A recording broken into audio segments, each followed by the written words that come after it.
Merdeka Belajar. Yang ini saya akan lakukan di dalam kelas. Bagaimana saya selaku seorang guru akan memberikan kebebasan kepada siswa, bagaimana dia menjadi seorang pemimpin dalam kelas tersebut. Bisa menjadi pemimpin. Perlu saya perkenalkan dulu program apa yang saya sudah ambil dan rencanakan.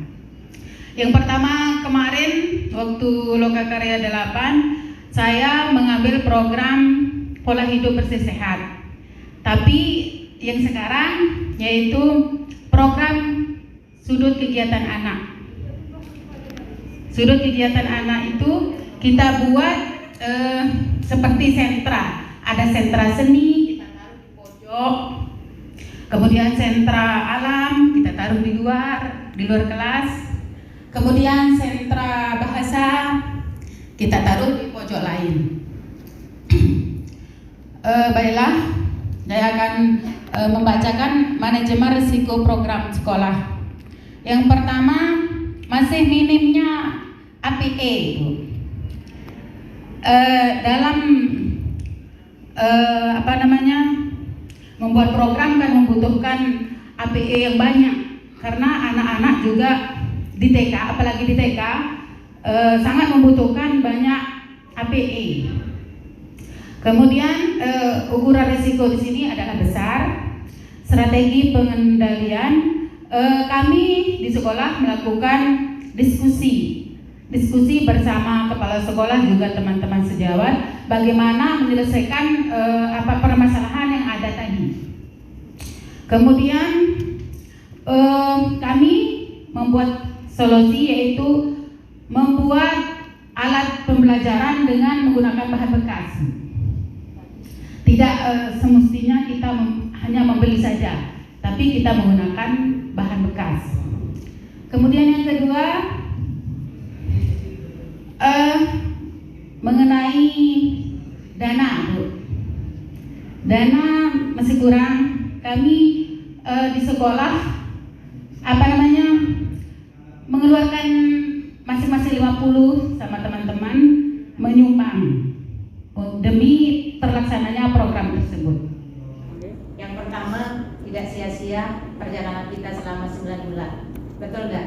Betul. Ternyata waktu yang 9 bulan sudah mampu mengubah mindset tindakan daripada Bu Sri dan kita semua. Itulah yang diharapkan. Tidak sia-sia 9 bulan kita berada dalam kandungan Bapak dan Ibu. Beberapa yang Ibu petik kami catat tadi. Yang pertama adalah bagaimana mampu membuka mindset kepala sekolah, memberikan kepercayaan kepada kepala sekolah, memberikan semacam berubah pola pikir. Iya, pola pikirnya. Percayakan ke kami. Yang tadi, yang awalnya kepala sekolah selalu mengatakan nggak boleh khawatir, nggak boleh ngajak anak-anak keluar. Itu kan masih pola belajar pola lama, betul nggak Bapak Ibu? Iya. Jika pola lama itu kita biarkan, kita tidak dobrak, kita tidak rubah, maka selamanya akan seperti itu. Tetapi dengan keyakinan yang bisa ditunjukkan oleh Bu Sri bersama teman-teman Bapak, berikan kepercayaan pada kami, itu sudah luar biasa. Kemudian yang berikut, kolaborasi. Dan Ibu yakin semua di antara teman-teman pasti sudah melakukan itu. Karena kalau tidak, programnya nggak akan jalan. Dukungannya dari kepala sekolah teman-teman nggak akan jalan.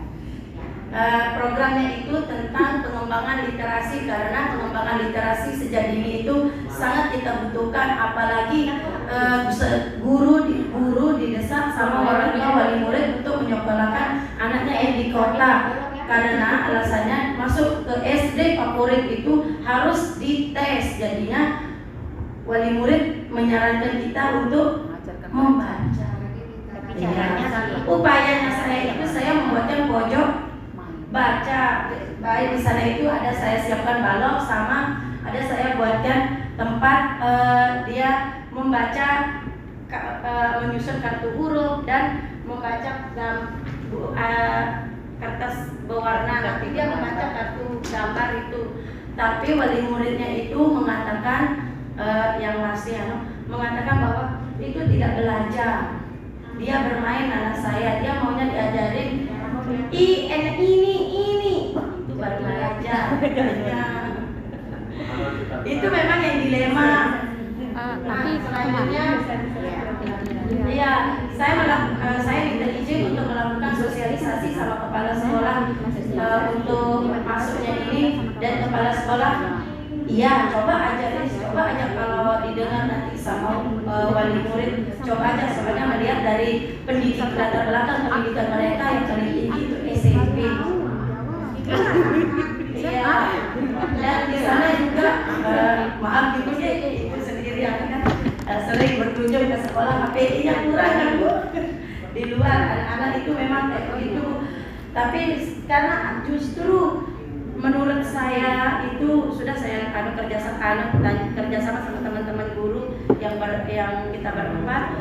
Justru karena HPI kita itu cuma satu di luar, ayo kita ajak anak keluar, dia selempor. Tapi kepala sekolah mengatakan, nah itu aja, jadinya kita masih bingung di sana. Tapi sudah saya menghadap sama kepala yayasan saya, katanya secepatnya semester 2 ini. Terima kasih banyak. Sekian, assalamualaikum warahmatullahi wabarakatuh. Nah, apa yang disampaikan oleh Ibu tadi, Bapak dan Ibu, itu kita bisa menyimak bersama bahwa itu terjadi karena komunikasi dan sosialisasi kita yang sedikit lemah. Ini buat kita semua, ya. Yang kedua, dukungan dari kepala sekolah yang memang sepertinya masih takut-takut untuk membuat gebrakan. Artinya masih takut-takut untuk menunjukkan sesuatu yang baru. Itulah tugas dari kita. Ya enggak Bapak Ibu? Bukan tugasnya orang, tapi tugas kita. Kita jangan sampai putus asa. Artinya kalau kita sudah mencoba sekali, nggak ada peningkatan, nggak ada kemajuan, nggak ada respon, kita coba lagi. Nggak bisa action yang kita tunjukkan. Contoh, mohon maaf seperti Lilis, anak-anak dikatakan nggak belajar kalau belum belajar dalam kelas huruf atau belum belajar di dalam kelas. Nah, pada saat melakukan pembelajaran di luar kelas yang diinginkan dengan melakukan permainan, di situ pasti kesentuh literasi, betul nggak? Iya. Ngajarin balok, ini warna baloknya apa? Biru. Huruf awalnya apa? Tulis. Nah, tindakan, contoh, implementasi real di mana di situ ada membaca, ada menulis yang kita tunjukkan sambil bermain. Rasanya orang tua pasti udah tahu, oh, anak saya belajar banyak. Anak saya tidak hanya belajar huruf, tapi anak saya belajar warna. Anak saya belajar menulis. Anak saya mengenal bermacam-macam benda. Jadi kreativitas itu harus bisa kita tunjukkan. Karena memang wali murid menganggap kalau belum anaknya nulis dan membaca belum dianggap belajar. Tapi bagaimana di dalam melakukan permainan itu ada membaca, ada menulis, ada interaksi. Interaksi antar siswa. Kalau TK kasih pegang sama-sama, suruh ambil benda kesenanganmu misal. Iya, udah pada ngambil, ceritain, kasih pakai bahasa Sasak nggak apa-apa. Para batur cerita apa mentegal, apa warna, dari apa bahan. Kasih dia bercerita dengan bahasa sendiri, bahasa daerahnya enggak apa-apa. Anakku tegal lihat, jadi apa? Bau jadi meni warna, meni model. Melatih siswa untuk berbicara. Ini yang masih jarang dilakukan oleh Bapak Ibu. Betul ya? Betul. Terkait dengan kebetulan lihat presentasi tadi, 2 ekor itu, dua orang itu sama-sama guru TK ya. Ibu pernah bertemu dengan saya saat pelatihan di kabupaten atau di provinsi atau mungkin di kecamatannya? Pernah, Pak. Tidak pernah ya, ya. Oh baru ya, baru dilahirkan dan baru melahirkan ya. Iya, baru. Kalau ibu pernah ya, ya. Nah begini ya, karena saya adalah modnya tentang yang bapak ibu keluh kesah tadi sebagai apa namanya tadi? Sebagai apa yang dikeluh kesahkan tadi? Risiko, manajemen risikonya. Ya, kita harus paham ya. Yang pertama edaran nomor 39, edaran Kemendikbud nomor 39 bahwa masuk SD itu tidak boleh dites. tidak boleh dites. Jika ada, lapor. Kalau tidak tahu tempat melapor, kasih tahu saya. Nanti saya yang melapor langsung ke Kemendikbud, itu bisa dipenjara sanksinya. Karena anak PAUD masuk SD tidak boleh dites, sudah ada edaran. Dan itu selalu saya sampaikan di mana tempat saya memberikan materi. Bahkan saya kopikan surat edarannya, tidak boleh dites. Terus yang kedua, kaitan dengan yang tadi, ada pemaksaan orang tua untuk atau agar supaya anaknya bisa calistung. Memaksa tidak boleh, sudah saya sampaikan, 1 kali memaksa dan 1 miliar syaratnya yang kudus, itu tidak boleh. Tapi apakah boleh anak mampu baca tulis hitung di PAUD? Sangat boleh, sangat boleh, tapi tidak dengan cara dipaksa. Nah, tadi saya dengar sama membuat sentra atau membuat pojok, membuat sudut, oke, tidak apa-apa. Ya, tapi intinya apa Bapak Ibu? Di sana tidak ada unsur pemaksaan. Cide, main di sini tidak boleh. Itulah saya beri gelar secara Indonesia guru genit. Ya, guru PAUD yang seperti itu guru genit. Itu saya memberikan hadiah penghargaan guru genit karena tidak boleh. Ya, itu namanya memaksa, sama. Nah, oleh karenanya seperti yang disampaikan oleh Ibu Ketua tadi, ingat 5 aspek perkembangan anak usia dini. Di sana ada tentang sosial emosional. Ini yang menjadi anak-anak kita bisa menjadi presiden. Ini yang membuat anak-anak kita terpilih menjadi DPR atau pejabat-pejabat yang sifatnya pilih memilih. Gara-gara anak itu mampu menguasai dirinya secara emosional. Ada 4 gaya atau cara parenting tadi ya. Yang pertama tadi apa saya sebut? Hari konsultasi orang tua, HKO. Di sanalah tempatnya kita memberitahu. Ya, tadi Bu Ketut sudah mengawali itu ya. Iya. 4 anak guru, 4 orang tua hari itu 4 yang disampaikan, tempat menyampaikan, mensosialisasikan, sehingga bisa terwujud dengan cepat apa yang menjadi permasalahan.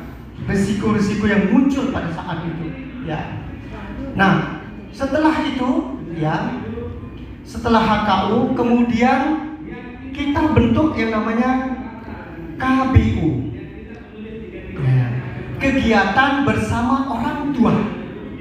Ini penting Bapak Ibu ya, KBU, kegiatan bersama orang tua. Nah, sehingga apa? Resiko-resiko yang dianggap terus muncul tadi akan sedikit demi sedikit termanajemenkan. Nama Agus Suryadin, ada tambahannya di depan H, ada tambahan di belakang SPD, menjadi Haji Agus Suryadin SPD. Mudah-mudahan 1 tahun lagi ada tambahannya ya. Mohon doa. Kemudian tempat tinggal di Mobile Montok Bila, Desa Pendem, Kecamatan Janapria, Lombok Tengah. Ayo Janapria. Tempat tugas, jadi mohon yang Janapria jangan pilih. Kemudian tempat tugas SMPN 6 Kopang dari tahun 2010, insya Allah bersama dengan Bu Hasbini 1 suara sudah ada. 1 sekolah kan? Kemudian pernah bertugas di SMP 3 Praia Timur selama 8 tahun. Insya Allah yang Praia Timur juga ada suara karena pernah 8 tahun di Praia Timur. Nah, jadi Kopang juga sekarang. Oke. Kemudian Bapak Ibu, saya berdiri di sini hanya menyampaikan suatu target. Targetnya adalah mudah-mudahan yang terbaik di antara kami berlima itulah yang mewakili Bapak Ibu. Bukan saya, bukan siapa-siapa, tapi siapapun yang terpilih itulah yang terbaik. Jadi jangan pilih tiang kalau memang tiang tidak yang terbaik. Tapi kalau memang tiang yang dipilih, maka itu adalah amanah buat saya.